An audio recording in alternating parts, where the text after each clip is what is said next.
Kaakati ebya Justin Namere byandiba nga si byakuggwa kati. Bangi nnyo abagenze maaso okubeera nga bamwe exposinga ate era ne hostility gyayongera okufuna okuva mu public egenda yeeyongera. Bangi nnyo abooleka nti omukyalo ono si mulungi. Oluvannyuma lw'okwolekera Masaka nga bagenda maaso okubeera nga exposinga kye bayita obubbi obw'ensimbi y'omusolo oba exposing the corrupt, crusade ze baliko ne Baramba Rugahara, Masaka ate teyatambulidde bulungi Justin Namere gyali nga omubaka. Ebyemmwanyi gye byaggweredde ng'ate pulezidenti agambye nti yasasudde era gye byaggweredde nga omukyala bamuwadde ensimbi ze. Kaakati ate eyo gye twavudde ne tugwa ate mu bya Farida Nakazibwe. Farida Nakazibwe yali akola ku NTV munnamawulire. Yali asoma mawulire ku NTV akawungeezi ne NTV ku ssaawa emu. Kale kaakati olutalo luli ku Twitter lukwajja abasinga okwagala ebyonoonese oba violence eyo bangi nnyo baalufunyeeko dda kopi. Kaakati yagenze n'apostinga Farida Nakazibwe ku mukutu gwo gwa X ku kibanja kye kya X naga nti a media tour of lies. When you are a public figure, you are accountable to yourself, your audience, the public you serve, family and more. Indeed, your image matters, and so does the image of others. You can't continue maliciously damaging others while you portray yourself as a hero or saint. In the spirit of accountability, feel free to share a copy of that ruling you continue to claim. Yesterday, in another media tour, you insisted that the ruling was past ex parte. As for me, this is an audio of a plaintiff pleading to a defendant to ignore the court process of her own defamation case. Note that after the call, which didn't yield much on your side, you ran to media with all sorts of falsehoods. Sorry that I had to pull out this audio of December 2021. Even when you went on a media tour of lies then, I resisted the temptation of sharing it because you had had a fair share of bad events happening in your life around the same time. You don't kick a man when he is down. But since you are back and are insisting that you saw your case through the end, I can confirm that you were a no-show at all, dear plaintiff. There is another audio of insults to the IO when they insisted you take your gadgets for investigations at the forensic lab in Naguru. Of course you refused, but I'll keep it at this for now. Bye. Farida Nakazibwe obubaka bwe yataddeyo nga Julai 31 omwaka 2026. Kakati ebyono ne bigenda maaso okwongera okunnyika Justin Namere n'okuteeka omunnyo mu kiwundu. Kwegamba ebibye tebinnaba mutambulira bulungi bukya oba okuva bwe yayingidde Masaka. Masaka yamuyingidde naye gye byaggweredde ng'ate the hunter has become the hunted. Kaakati ebibye bikyayongera okubijja. Hello? Good afternoon. Good afternoon, sir. I have many missed calls from this line. Who am I talking to? Pardon? I have many missed calls from this line. Who am I talking to? Hey, how are you, counsel? I'm fine. Who am I talking to? Sorry, I was confusing you with a certain chairman in my area. He's called Muyanja. You know, I'm in the NRM mobilization. So in the morning when you called, that's why I said Wanji. I thinking his onward call. Okay, and Hello? you are? My name is Justin Namere. Okay.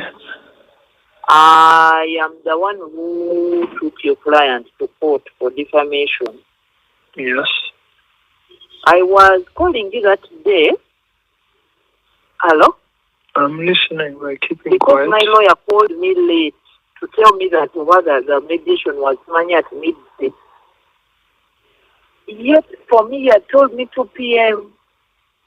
And I think at around midday when he called me, I think I was just reaching Buama. Because he called me like 20 minutes to midday. I told him, no, the junior lawyer told me 2 p.m. So I was trying to call you to tell you that I called and called, but you didn't speak. Okay. Pardon? I said okay. Yeah, but for me, my suggestion was, hello? I'm listening by keeping quiet. That if indeed your client is interested in mediation, if indeed she is, because for me, I went to court to clear my name. I know I didn't do what she said I did. I know she doesn't have any evidence implicating me. Maybe the evidence she has implicates someone else, but not me. So for me, I was saying if indeed she's interested in mediation, it doesn't even necessarily have to move with the court calendar. That because the court has said come back on 18th and sit at midday, that is a must when we can go. You can even call me or you call me outside court with my lawyer. It doesn't even have to do with my lawyer. We talk. Because for me, I want one simple, something that I think is very simple. To just put up a statement and put away what she said about me. Full stop. I don't need a penny from her. I don't need that to pay my lawyer. I don't need that to pay my anything. So I don't think if indeed she's really after mediation, it has got to be at the remote of court. Mediation can be calling me today evening and we sit somewhere. Okay, let me suggest this. I've given you a hearing. Court processes work through lawyers. Have your lawyer call me and you'll be informed of the next date, hopefully in time. Yeah, and also I wanted to find out so that because I don't know what happened exactly. I don't know if you got a date, another date after that day. Just have your lawyer please contact me because that's how the court process works through the lawyers. Okay, no problem. Thank you. Justin Nameera ono yaweebwa ekifo ky'obwa minisita okubeera nga yakola ne Baramu Gahara, naye wiiki ewedde babadde at loggerheads nga balabika tebakkaanya ku ebintu ebimu in public ate era ku kamera. Kaakati ebyo byabadde mu bendobendo ly'e Masaka byonna nga bwe twabirabye, nga waliwo okusika omuguwa, lack of coordination, lack of respect, kwegamba nga oyinza okugamba nti bano bayinza obutakkaanya ne mu maaso keeyo bayinza okuba tebajja kukwatagana bulungi. Kaakati waliwo abakyogedde nti kuba enduulu ennyumba ya sitaani eyidde, ennyumba ya sitaani yaguddemu nnabe sabbiiti ewedde. Abeexposinga abalyako oba ababbi ab'ensimbi ate gye byaggweredde nga nabo omu ku bo ageetinze exposed. Baramu Gahara ye nzikiriza nti omupiira yasazeewo ye Nameera gumusune. Yazze ng'alaga nti ali sympathetic, nti amudifendinga, kumbe at the end of the day amu-exposinga okumuggyirawo ddala, okumukuba ddala adde mu line. Simanyi oba Justin Nameera omupiira ogwo yagulabye oba yagutegedde oba gunaabaako enjawulo gye gumuteekako n'okumukyusa n'okugamba nti areforminge, simanyi. Naye nga ye bw'olaba byonna ebyakoleddwa ng'osoma ebitawandiikiddwa osobola okumanya n'okutegeera nti Baramu Gahara yabadde amanyi bulungi ebigenda mu maaso, era okugenda maaso okukkiriza stage eyo ebeeko omukyalo oyo w'emmwanyi ate nga Baramu alaga nti yabadde yayogeddeko dda n'omukyala, kikwoleka nti Baramu Gahara yabadde amanyi byonna ebikolebwa era yagenze maaso okwe-exposinga munne Justin Nameera. Naye ng'ate oyinza okugamba nti Justin Nameera kyabadde kimugwanidde olw'ensonga ye character ye nti ali easily mwangu nnyo kale wa predictinga ate era mwangu nnyo wa kukozesa nsobi kubanga acting out of emotions. Si ye muntu atera ennyo bambi okubeera n'omukwano n'okulowooza oba okukola ekintu ng'asoose kulowooza. Si muntu nnyo kintu ekyo nti asooka alowooze. Ekintu akyambalira with emotions. At the end of the day she got exposed. Era kyenzikiriza kyendaba nti Baramba Rugahara yakikoze nti asindika warning. Ate yagenza okukituusa ndowooza nga mu backdoor behind the curtains ng'ebintu biganye okubeera nga bitereera kuba singa tebabyagadde kujja ku stage era tebyandizze. Singa Balamu yabadde tabyagala bijje ku stage ne bw'oba ofoota kuba ye portraying ebbanga lyonna ng'omuzannyi omulungi ennyo era omuzannyi asiikinga relevance ate era ne sympathy y'abantu. Kaakati ate ye tayagala kubeera we batomerera oba we bagenda okwokyera oluyiira nga lumu expose nga ye tabeera we bookyera. Kaakati yabadde asindika warning eri Justine Namere okumulaga nti ebintu bineeno birina okukwatibwa mu ngeri bweti. Kaakati gye biggweredde nga Justine Namere era she's in the news for the wrong reasons. Ate ebbanga lyonna kyabadde nti being in the news for the wrong reasons. Yadde agezaako okujja with public relations. Abamu abagenda maaso mu comments okulaga nti bamwagala nnyo n'okukola kutya kugamba damage control. Agezaako okugikola n'okukola series of interviews naye nga kyo alina okureforminga n'okureshapinga n'okutegeera nti ebintu byatabuse era nga oyinza n'okwesanga nga mu maaso keeyo basobola okwongera okumutega emipiira emirala. Lwaki? Nti abaamuuka nnyo, apapa nnyo, ate si ye muntu akola ebintu nga yeewuliriza oba nga asoose kulowooza omulundi ogwokubira thinking twice. So urban excitement eyo oba amaala ago gakyamusuula mu nsobi, amaanyi ameemanye, enkola ey'akasajja fuba ey'okulowooza nti ndi w'amaanyi. At the end of the day ejja kukomekereza nga emusuulidde ddala. Ate era eno yandibeera entandikwa y'ebyo ebiyinza okwolekera ya political career ye bw'abeera tabikutte bulungi n'engeri gy'amala gwogera. Ayina ebintu by'ayogera bitagwanidde kwogerwa ey'okugamba nti nze ne president ngira nze I record things like such ebiteetagisa kujja ku kamera. At the end of the day n'abiteeka ku kamera ebiyinza okumuleetera obuzibu mu maaso keeyo. Kati akazanyo k'ebyobufuzi omuntu ayinza okukuleka mu nnyendo n'akulinda mu Arua ate n'osanga ng'ebyayo bitabuse. Naye kale bakyali mu Masaka omwo naye embeera yo teyatambulidde bulungi. Justine Namere bangi nnyo oba ensonga y'emmwanyi eyo yamuleetedde yeyongedde omuzaalira ebitukula. Ate kati gye tuviiridde ng'ate ne eyali omukozi wa TV Farida Nakazibwe naye aggyeeyo audio eyo gy'owulirizza egenze maaso okubeera nga egattibwako ebigambo ebyo. Naye akasinze okunsesa mu bino byonna y'omu ku bagoberezi ba Farida Nakazibwe avuddeyo nga amuyita Ssenga nga amugamba nti Ssenga wange my favorite TV personality. We and our kids do admire you so much. I think and would suggest you have better things to spend your precious time on.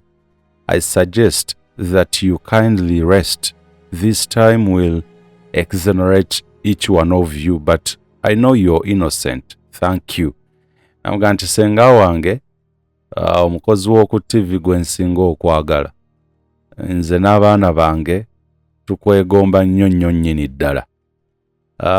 Ndowooza era nanditeesezza nti obeere n'ebintu ebisingako awo eby'amaanyi eba ebyenjawulo ebiyinza okutwalira obudde bwo obw'omuwendo ennyo by'oyinza okumalirako obudde. Era mu buwombeefu obw'ekitalo nsaba oba nteesa kino okyesonyiwa okiveeko era obudde bujja kubeera nga bwejjeereza omu ku mmwe. N'ekyo emmanyi tolina musango, oli innocent, weebale nnyo. Farida Nakazibwe n'amuddamu n'amugamba nti desist from lecturing me about me please. I built what you admire about me. Nti komya oba lekeraawo oba weewale okumpabula oba okusomesa nze kunze lekerawo okunsomesa n'okumpa amagezi. Bino bye weegomba mbizimbidde ebbanga oba mbizimbye. Katonda wange agamba yakubye ku tabusi,